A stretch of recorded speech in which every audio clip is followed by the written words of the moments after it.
one thing I've learned is that man-made stuff can be pretty useful for us too. We can be in harmony with the man-made stuff. Like for example, roads and house pads and things, they're great collectors of water, because your house pad and a road, it doesn't take much rain for the water to run off them. Whereas grass, a grassy area or a garden bed or something, it might take a lot of water, a lot of rain before water will run off it.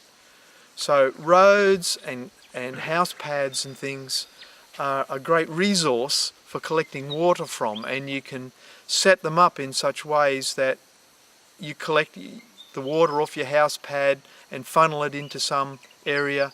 And here, this is outside my property, and this is the road outside my property. And when we get good rain, you get quite a lot of water flowing down the gutters on either side of the road. And so I'm making use of that here by, I just made a little bit of a thing here to stop the water, and I've created a channel through here that feeds water for about 200 metres through to what is a lot like a permaculture food forest. So the channel from this runs on the contour line for about 200 metres, and initially it took a lot of rain before the water would get to the end of that 200 metres. However, because the road is primarily clay, when we get decent rain, you get clay being washed down in the water, and it goes through that channel, and the channel was cut through fairly porous soil, but the clay, over a period of about a year, it sealed its own channel. So what initially took a lot of rain to get to the end of this 200 metres, it now only requires about a third or a quarter of the amount of rain. I only need like about 10 millimetres of rain in a fairly decent dump, and it will get 200 metres down there to my food forest. So let's have a little bit of a look at this channel, about how I built it. This part here I built with a backhoe.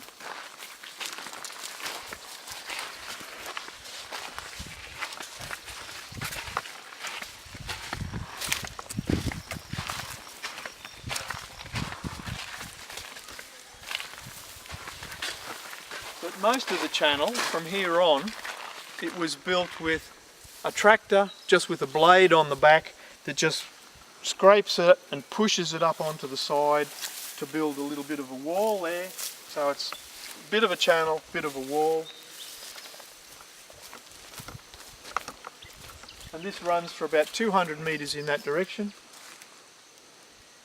And it's built just with a very slight slope on the contour line. So I used a little level, just a little level about this big that you just use it in your eye to do that, and that was accurate enough. And what happens is that if some parts are a little bit lower than others, the silt that's washed down through this fills up those holes and it levels itself out over a period of time. And there's been a couple of spots where I've just had to build the wall on the side a little bit higher where it risked overflowing, but it's basically been very low maintenance, this thing. So this is the other end of that channel of the swale that comes down here at the other end of that 200 metres, and it goes into a swale that I've built here. Now that was dug about 600 or 800 millimetres deep, and all the dirt was pulled up into a wall on that side. Then in the bottom of this channel I put branches and a lot of green waste and stuff in the bottom to act nutrients to break down, so that the water that gets funneled into here on a really good bit of rain, this swale will partially fill, and then it soaks into the ground and works its way down into the food forest down here.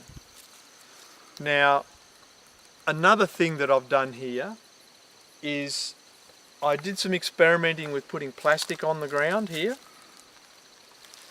And the idea of this is being that you can sacrifice a little bit of land, like I've done here, in a situation where you're short on rainfall. So